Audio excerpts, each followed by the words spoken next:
Amateur Traveler is in its 20th year now, but can you imagine if I had people on the show who had never been to the destination, but had just read about it or seen a movie about it? That wouldn't make any sense at all, and you wouldn't listen.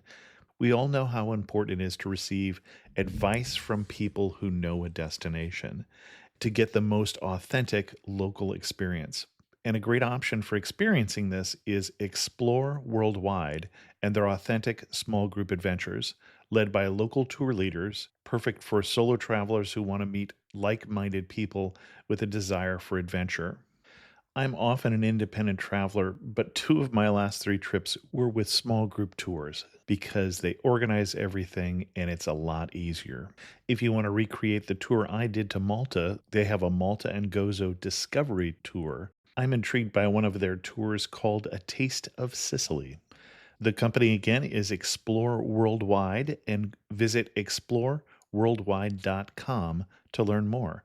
And thanks to Explore Worldwide for sponsoring this episode of Amateur Traveler. I got my bags packed and on a roll. I'm heading out there and I'm ready to go. I'm looking real good in my passport photo. Oh, no. Amateur Traveler, episode 784. Today, the Amateur Traveler talks about cathedrals and chocolates, museums and mudéjar, Roman ruins and fiestas as we go to Zaragoza, Spain. I should be heading home, but maybe not today. Welcome to the Amateur Traveler. I'm your host, Chris Christensen. Let's talk about Zaragoza.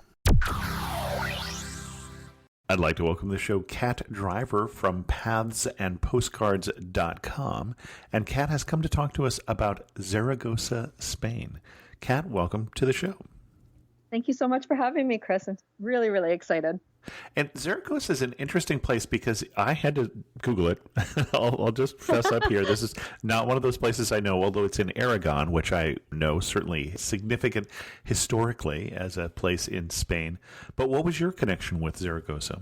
Chris, you and everybody else has had to Google it because every time I have said to people that I lived in Spain and they ask me where, and I say Zaragoza, I usually just get a blank stare and okay, and then I have to explain it.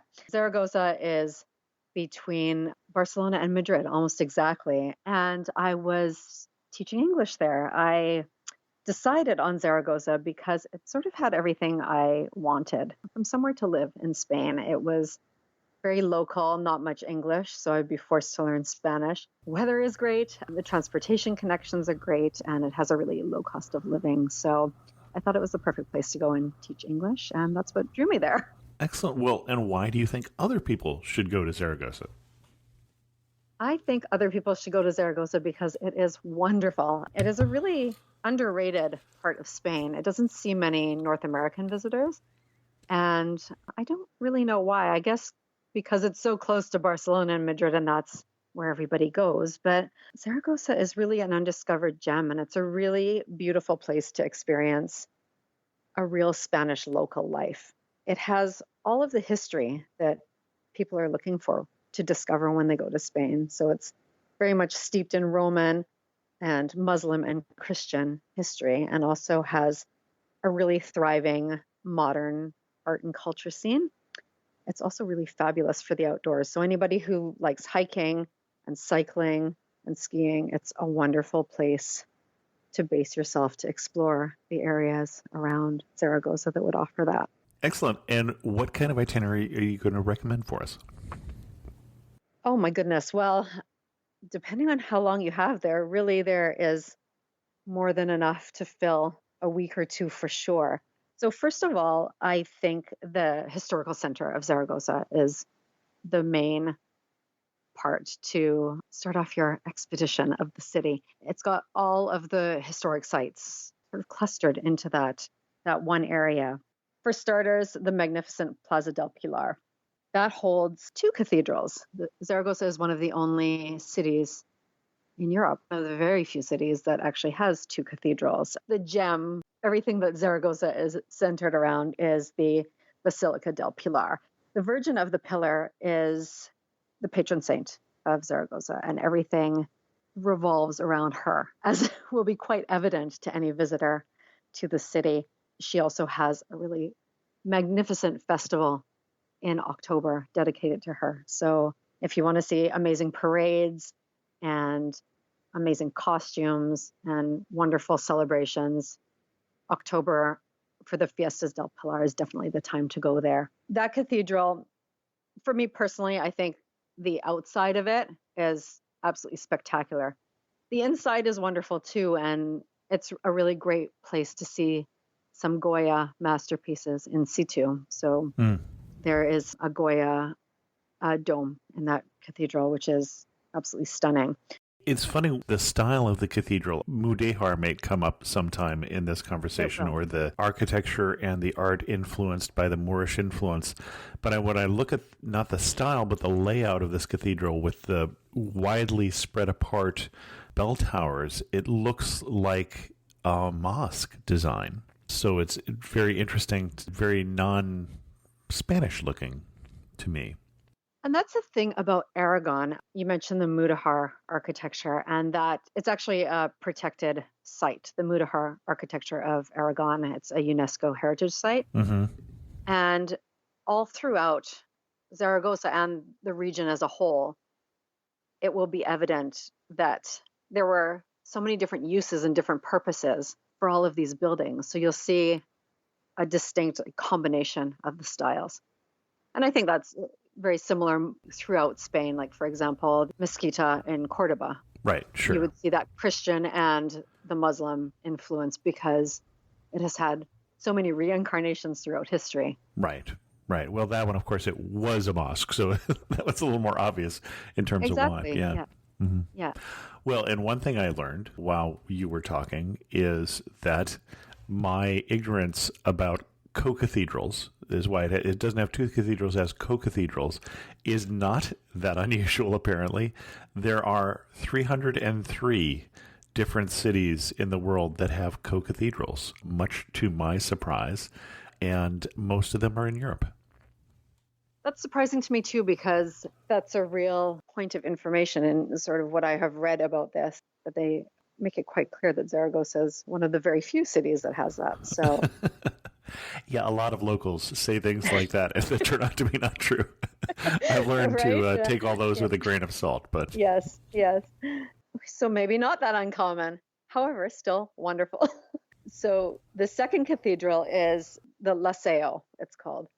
And that is actually one of the very clear examples of that combination of the Mudéjar and the Christian art. Like, that is very, very obvious and evident in that cathedral. It's actually just adjacent to the Basilica del Pilar. The Plaza del Pilar is quite a grand space. It's one of the largest plazas in the world. So Liceo sits quite near to the Basilica del Pilar. And the outside of it is wonderful because, again, you get the mixture of the Christian, the Baroque, and the Mudéjar architecture, but inside is absolutely mind-blowing. It's a very great example of Gothic architecture inside, and it's got numerous little different chapels, all of which are, the architecture is just spectacular. They're all quite different, so very diverse architectural example. Liceo is wonderful. It also has an amazing tapestry museum as well, which is worth a little look. To get a really great overview of the Plaza del Pilar, it's wonderful to go inside the basilica and head up one of the towers, take an elevator up to the top of one of the towers, and it gives such a beautiful overview of the whole city, some of the best views there. And because it barely ever rains, every day is usually a good day to go up there and enjoy the sunshine and a sweeping view of Zaragoza and the plaza as well. Well, you bring up weather and hardly ever rains. Is there a season of the year that you would think is the best season to be in Aragon and in Zaragoza in particular? Yeah, I think the kind of typical shoulder seasons are wonderful. The winters are dry, but they can be quite cool. Okay. But again, nothing that a warm jacket wouldn't fix. The summers, July and August, can be quite oppressively hot, much like the rest of Spain. So that can be kind of unpleasant. I'm Canadian, so I work in Celsius. Some of the temperatures can be in the high 30s and early 40s in the summer. Okay. 90s and 100. Okay. Yeah. I come from Vancouver, so it's been raining here since September constantly.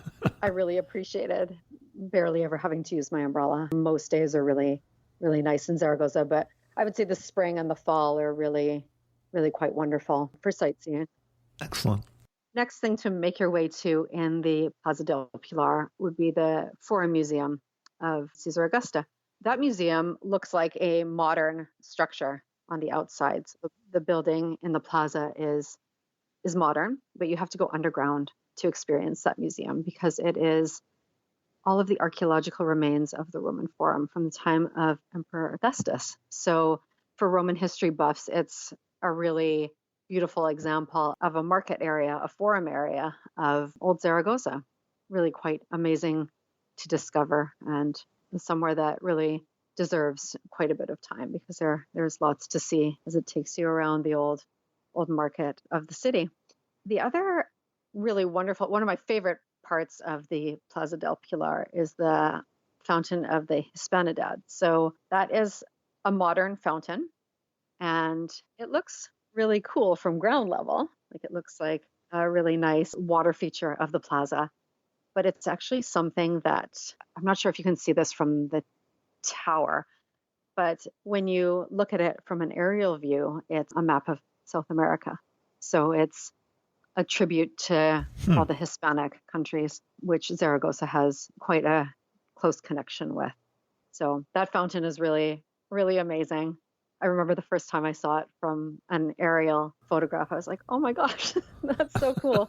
It's really, really amazing how they've done that.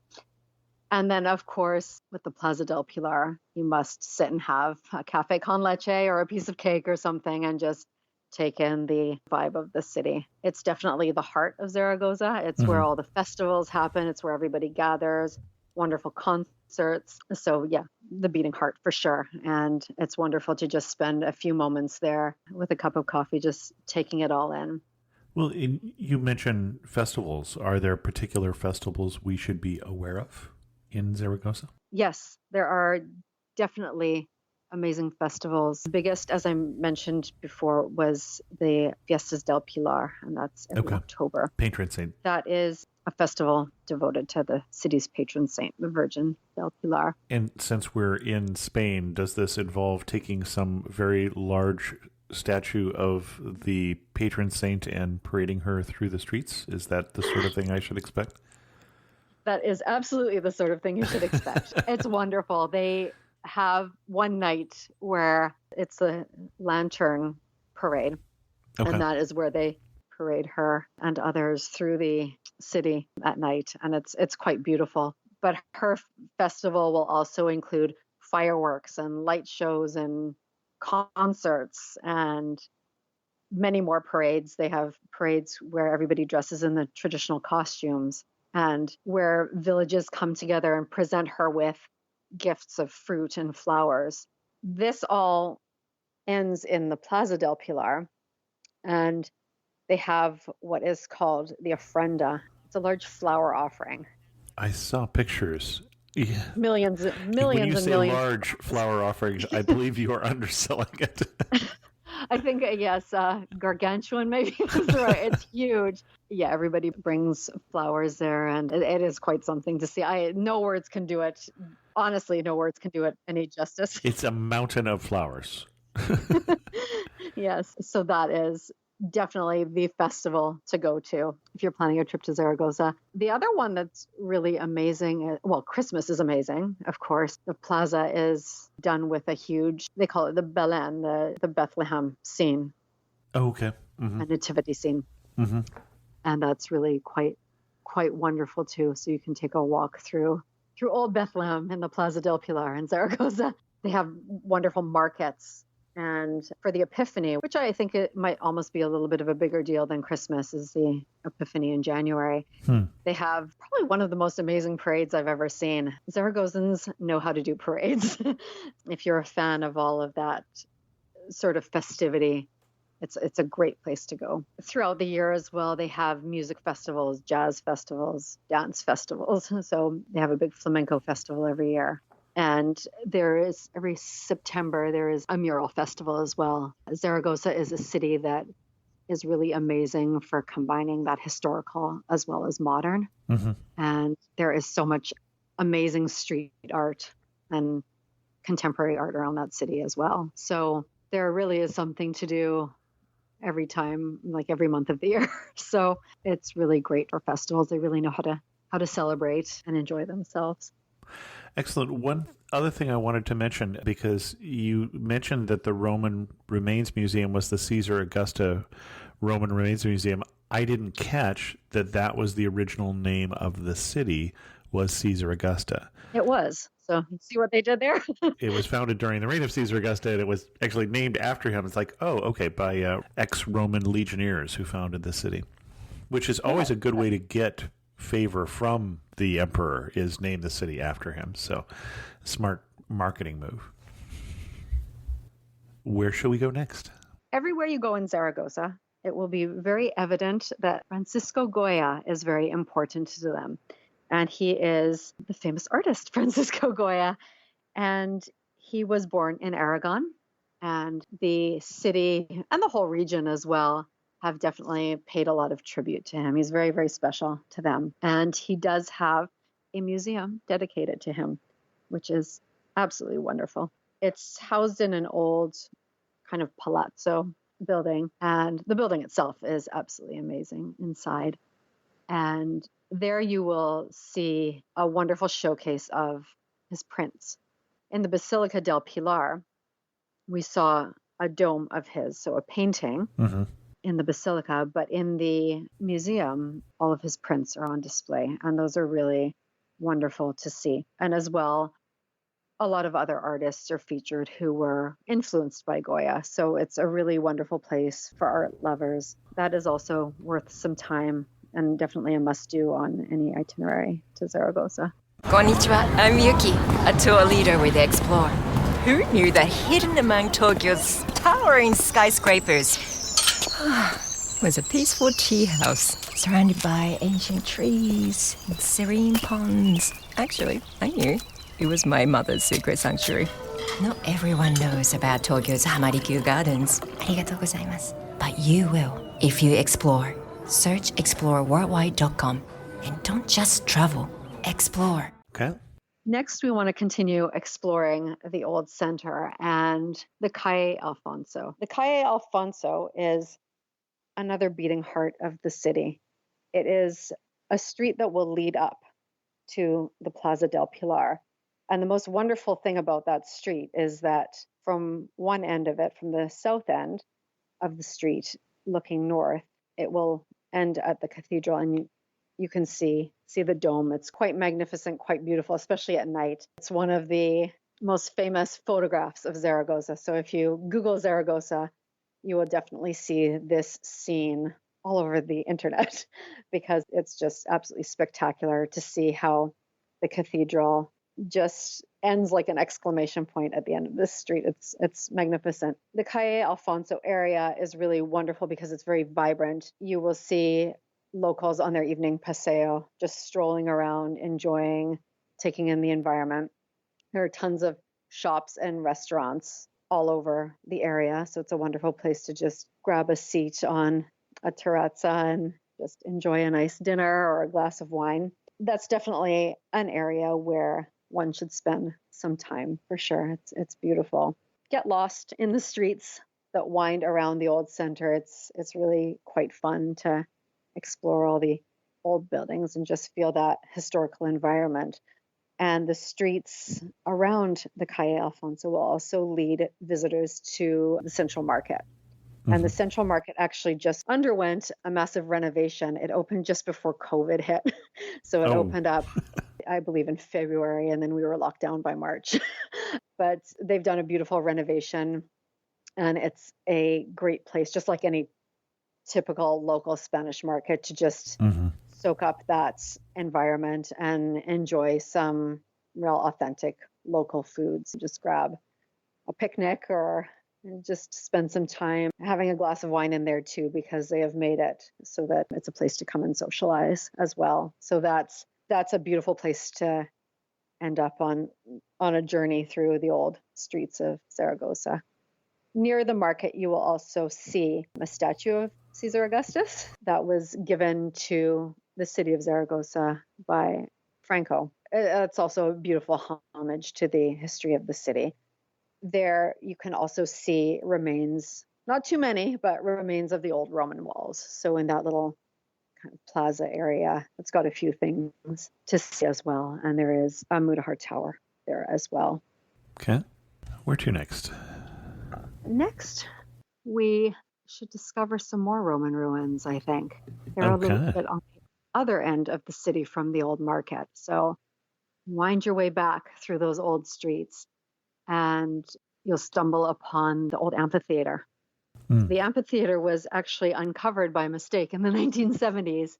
And now it's a beautiful museum. And then, of course, the structure, the ruins of the old amphitheater are still available for visitors to enjoy, to walk through and discover those. So that's a well-preserved and beautiful example of the Roman history in Zaragoza. Nearby there is also the neighborhood of La Magdalena, which has some beautiful Mudahar architecture as well, some beautiful, beautiful towers and churches. If they're open, they're wonderful to go and explore. So you'll definitely have a couple of days easily that can be filled in that old center of Zaragoza.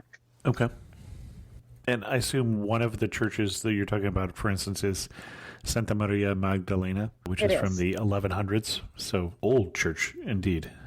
It is. Every time I tried to go inside there, it was closed. And then one day it was closing in 5 minutes. The gentleman there gave me a stern warning about being out in 5 minutes. So if you find it open and that you're lucky enough to have some time there, it's certainly worth a visit as well. And that's the thing about Spain that I don't think I ever got used to was the siestas, so the opening and closing times of things, as well as how things go very late into the night. That was very, very difficult for me to adjust to. And then just sometimes never really sure when things are open. So it's one of the things that as North Americans, we just have to leave that sort of structure at home and just embrace their timeline for their days there. So. Well, even if you don't get inside, the tile work on the bell tower is very interesting looking, quite different style. Yes, and that is definitely the gem of that whole building and what is worth going there for a visit. It's quite spectacular. Sounds like you're ready to move us out of the central city, though. I am ready to move you out of the central city, I think, because while the center is definitely where the cluster of the big sites are, there's lots to offer around the old center as well. And Zaragoza, the thing about Zaragoza is it's really small. So everything is within walking distance. You do not need. They have a wonderful tram and a bus system. The transportation there is very good, but I didn't really need it for typical sightseeing around. I lived a little bit on the periphery of the city, so I did require the tram to get into the city because it was just slightly a bit of a long walk. But for a tourist purpose, honestly, you don't really need to. Your feet can be our transportation everywhere. It's a very, very walkable city, which is wonderful. The next thing that we want to go and see is the Aljaferia Palace. So that is the most beautiful example of that Muslim architecture in the city. And again, that building has gone through many, many reincarnations. So now it actually, the government works out of the Aljaferia, but the Muslim architecture of that is absolutely wonderful. The outside of it is sort of, I guess the best way I can describe it is kind of a castle with a moat. It's not, the outside of it, I find didn't really jar me in any great way, but it's the inside that is absolutely wonderful. It will definitely be the classic, a classic Muslim structure. Yeah, I'm seeing the horseshoe arches like at El Mesquite, and feels like you're a little bit in Morocco. It does, yes. It's actually a really wonderful place to go just on a really nice sunny day because they have one of the paradise gardens as well, which is fairly typical in Muslim architecture and the orange trees. So it's quite amazing. The Al Hafaria, because it's used by the government now, sometimes it can be closed unexpectedly. So that's just one Hmm. thing to be aware of with that building. But it's definitely wonderful. I would say it's about maybe a 15-20 minute walk outside of the historical center, but it's a great opportunity to enjoy a stroll along the Ebro River because Zaragoza sit along the Ebro, and they've done really a beautiful job with the walkways and the pathways along the riverbank. So it's a great way to get there, is strolling along the river. Hmm. Also, as we move into modern times, it's a really wonderful city for modern art and culture. And one of my favorite museums, I don't know if I would put him necessarily as contemporary art, but it's the Pablo Gargallo Museum. And that sits in one of my favorite plazas, Plaza San Felipe. I think that's my favorite plaza in Zaragoza. I had a lot of coffees at the wonderful restaurants around there. And he is an Aragonese sculptor, and his work is just really unique and beautiful. And this might be a bold statement, but I might have to say that's my favorite museum in Zaragoza as well. It's absolutely wonderful. And again, it's in a building that was one of those old palazzo style buildings. So that's definitely worth a visit. That's a must do. And that is actually in the historic center as well. But we also want to pay homage to another modern artist in Zaragoza, and that's Pablo Serrano. And his museum is just, again, a little bit outside the old city center. And I would say it's maybe about a 15-minute walk. It's not far at all, but it's a very modern building, very obvious, angular with a big blue wall. You can't miss it. It's the Contemporary Museum of Zaragoza. Oh, that is an unusual style. Okay. Yeah, it's wonderful, and that holds a collection of his sculptures and explains the history of his work and his life. And they also have a lot of space as well devoted to different contemporary artists, and they have rotating exhibits, and it's a really, really wonderful museum to go and visit. Every time I went there to try to go to this cafe, it was closed, but they have a rooftop cafe in that museum as well that apparently gives wonderful views of the city. Sort of being there through a winter when it was closed, and then COVID, it just never worked out. I was able to go there, but I am assured it's quite wonderful. So that would be worth a visit, and it's perfect for modern art buffs. Modern art buffs will enjoy some time there very, very much.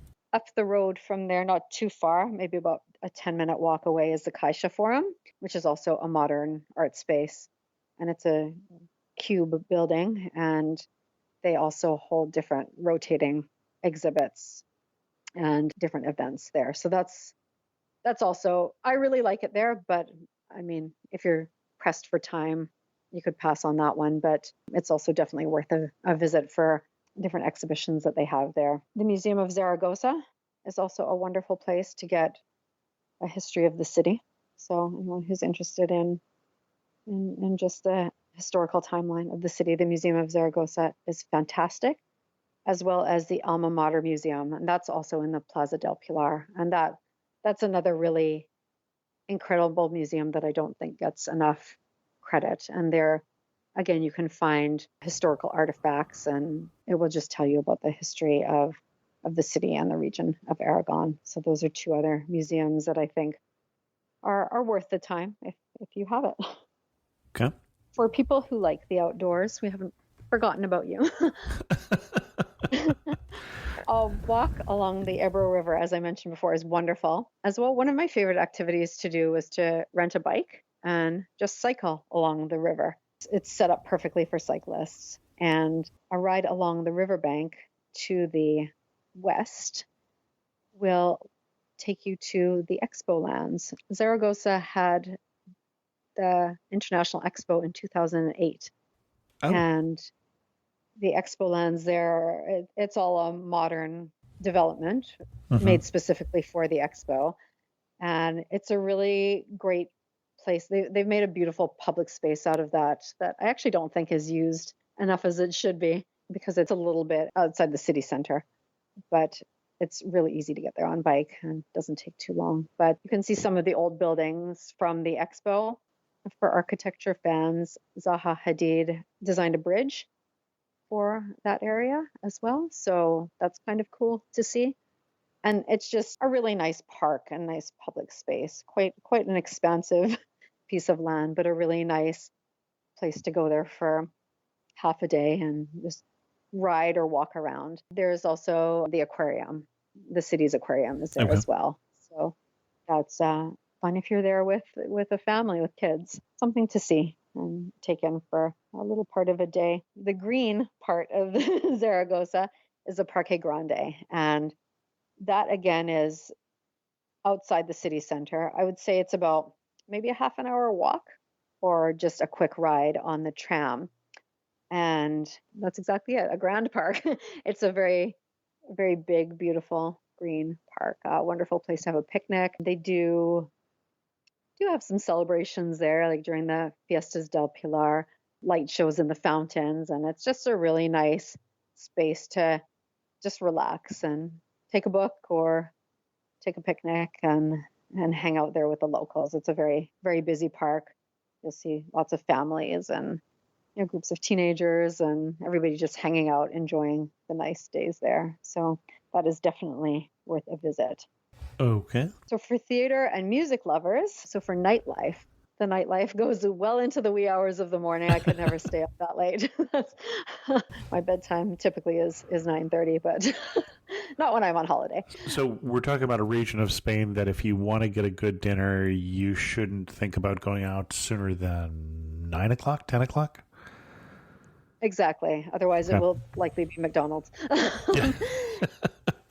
And that's the one thing I found really, really hard. My friends would say to me, "Oh yeah, we're going to be having dinner at this place at 9:30." I'm like, I typically eat at 5, so that was really, really hard for me because I'm very, very hungry by 9:30. But do not expect things to be open at 5 for dinner. It's not going to happen. So 9:30 would be the time to go out. So dinners will start at 9:30, and concerts and things. Rock concerts would typically start at about 10, and then of course there is a big theater there. So theater shows, I believe, start a little bit earlier. I didn't get a chance to go to the theater, but I would think that they would start probably around 7.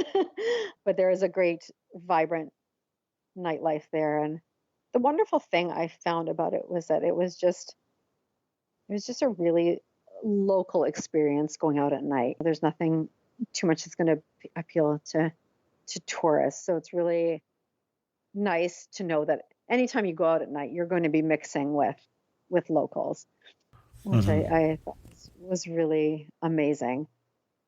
Because Zaragoza is not a big city, you won't typically get sort of those big arena tours passing through there, and that's one thing I actually really missed because I'm such a big fan of live music and going to big concerts and things like that. But with that said, I think it has a really vibrant kind of music and arts scene that it's a really great way to discover new music groups, new artists, things that you wouldn't typically find anywhere else. So that was one of my favorite things about that. So, well, and just to put it in perspective, Zaragoza is about 600,000 people is what I was seeing. So depending on where you live in the world, that is a big city or that is a village if you're from China. So definitely. So for me, like Vancouver is not like that big a city, but it's certainly one of the major cities in Canada. So for me, going to Zaragoza was like going to a little bit of a smaller place. But I really liked that. I really enjoyed being able to be exposed to new music and new art and new culture and things like that wouldn't be typical. Now, the population of Vancouver is almost identical to that of Zaragoza. But you know what it is? But it's the central city for miles and miles if you're in Canada. Yeah. Exactly.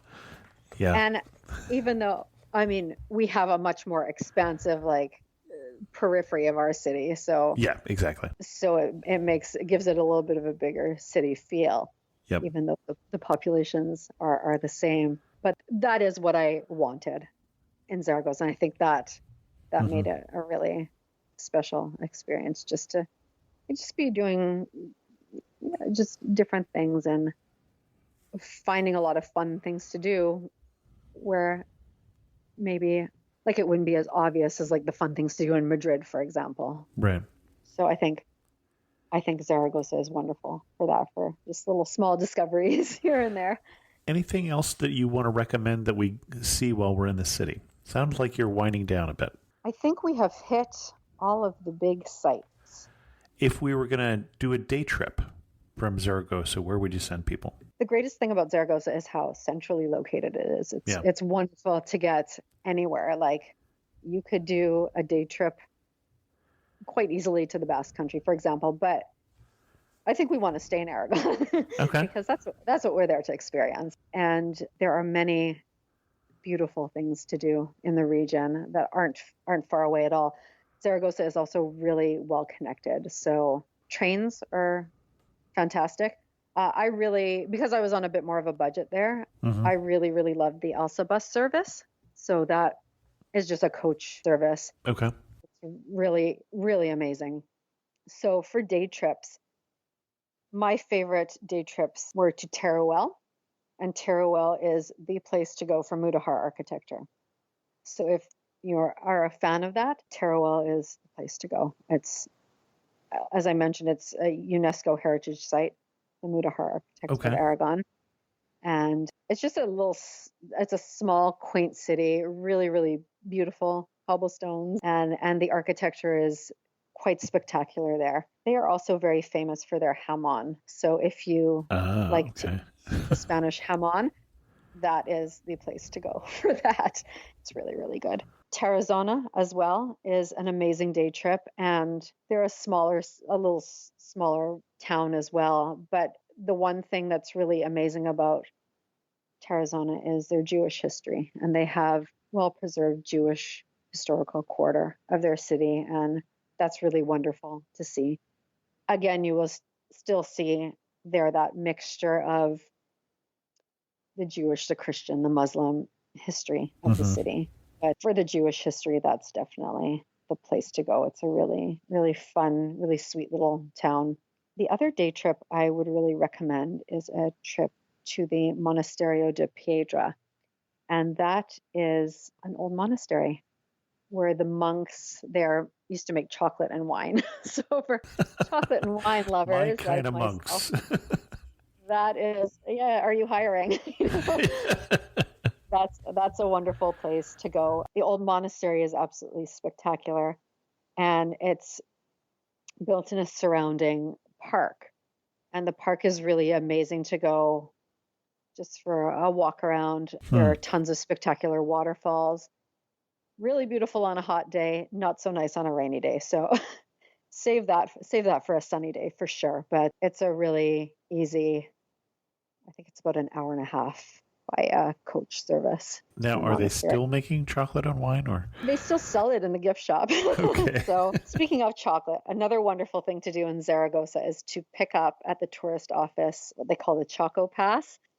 And it's a pass that gives you, I think it's 5 or 6. You can go around to different participating locations and get a sample of chocolate from each of these places. So for chocolate lovers, it's a fun thing to pick up at the tourist office. And I think it was about 11 euros. And you can go around and get quite generous samples of chocolate from different establishments around the city.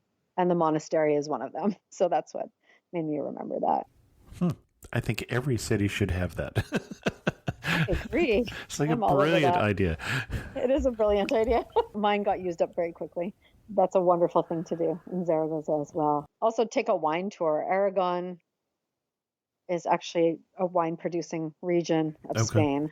Everybody thinks of La Rioja as the most famous one, but there are a lot of wonderful wines to be had in Aragon as well. And many of the bodegas, the wineries there do tours. So, And would it be the same kind of Spanish wines that I'm used to, or is it something different? Or Am I getting a Tempranillo or? I'll drink anything, so I'm not a wine connoisseur, really. It was red, you're saying? The region of Aragon is really dry. Yeah. So you can see it changes a little bit in La Rioja. So I'm sure that the wines are probably a little different. Okay. I mean, I would go on a wine tour just simply for the tasting of it. Would be quite fun. But for anybody Sounds like who's a great interested, plan to me. yeah, anyone who's interested in winemaking and wines, absolutely. There's a lot of opportunity to go and discover that. Speaking of tours, I noticed when you were talking about the Central Market that there are food tours of the Central Market, and food tours of that kind of space can be a lot of fun as well. Absolutely. I always love a food tour. They do great food tours and walking tours in the city as well. When I landed in Zaragoza, that's the first thing I did was go on a walking tour. So a couple of hours and you get a really nice feel for the city, and then you can go back and do things on your own, spend a little bit more time in some of those places. So I would definitely recommend. I think they do like free walking tours or by donation walking tours from the tourist office quite regularly. I think the English tours are a little harder to come by.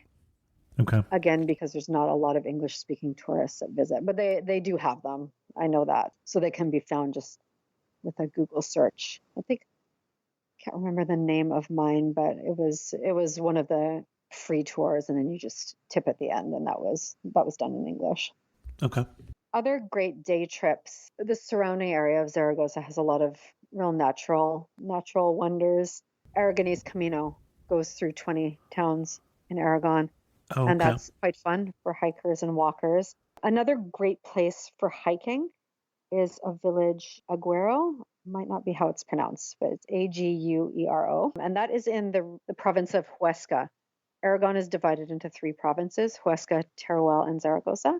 So we're going to be crossing provinces. It's not that far, though, maybe about an hour's drive. And that is a little old village, but it's surrounded by these amazing rock formations. So for anybody who's been to Cappadocia in Turkey, it's kind of reminiscent of that on a much smaller scale, but really interesting rock formations and a beautiful hike around that area as well. So I did do that one, and I would recommend that. It's really amazing.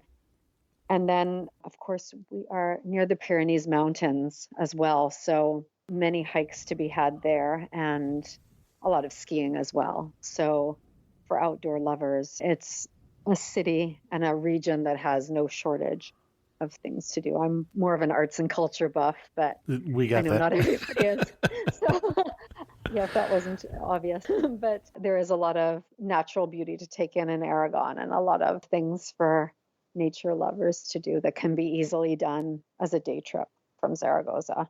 It's interesting to me, as somebody who's a little bit of a history buff, that we're talking about a region here that at one time, in around the time of the Reconquest, was one of the central regions in Spain. Obviously, Ferdinand and Isabella, I think people have heard of, the people who funded Columbus, and Ferdinand II of Aragon was where he was. He was from this region. He wasn't born in Zaragoza. He was born in a tiny town, Sos de Rey Católico, or basically the Catholic monarch. What is it? The Sos, I don't know if that is. The village of the Spanish monarch, I think, the Catholic monarch. But, of course, over time, the center of power moved out of this region, and it became a little bit of a backwater, but very significant historically. Absolutely. And the Aljaferia Palace is the place to go to learn and explore all of that history. It gives a really wonderful overview of all of that. Excellent. That's definitely the place to spend some time. Well, Kat, anything else we want to talk about in Zaragoza or in Aragon before we start to get to some of our wrap-up questions?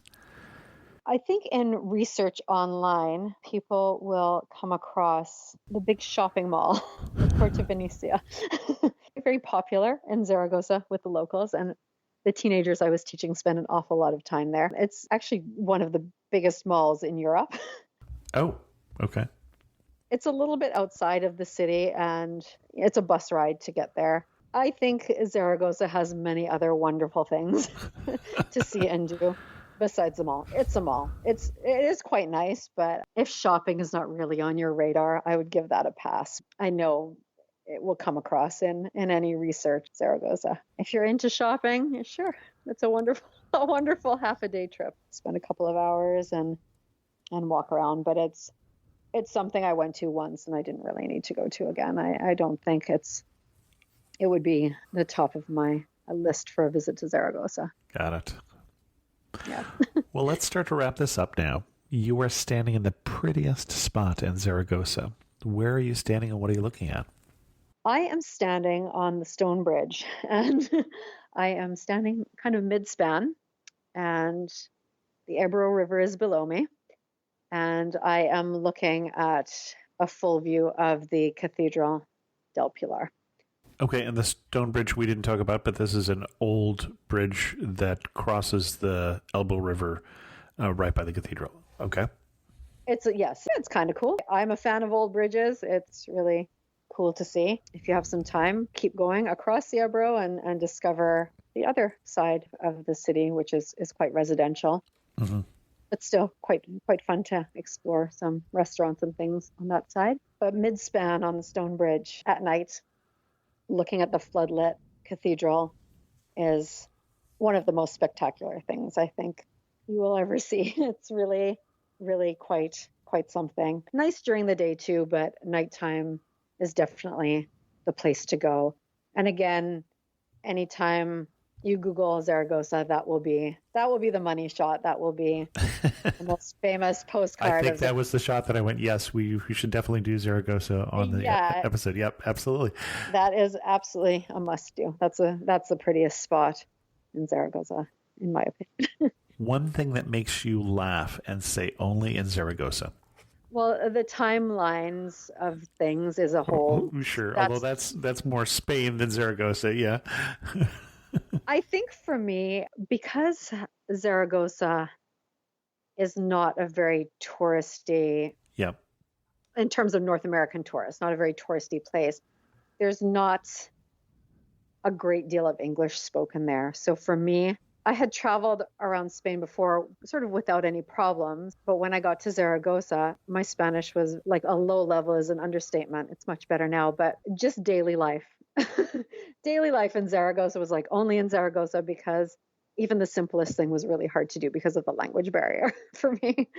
It's not really sort of a typical Zaragozan thing, but not to fall back on my English. That wasn't what I wanted to do at all. But I think just for me, just how little English there was there just made everything a little bit more difficult. So that's something I think people should be aware of, even though it's a city. Mm-hmm.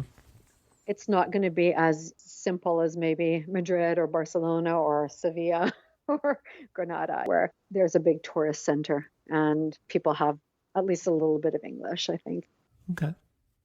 But that's the beauty of Zaragoza as well. That's one of the things I like the most because I didn't want to just go and speak English. Yep. I was there to learn Spanish as well. So I think it's a great place to, only in Zaragoza can you practice your Spanish. That would be where I'd throw my hands up, but it's a really good thing at the same time. Excellent. And if you had to summarize Zaragoza in just 3 words, what 3 words are you going to use?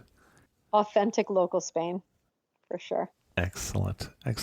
Well, and we mentioned your website, pathsandpostcards.com. Again, our guest is Kat Driver. I should mention that again, because we haven't said your name in a little bit here.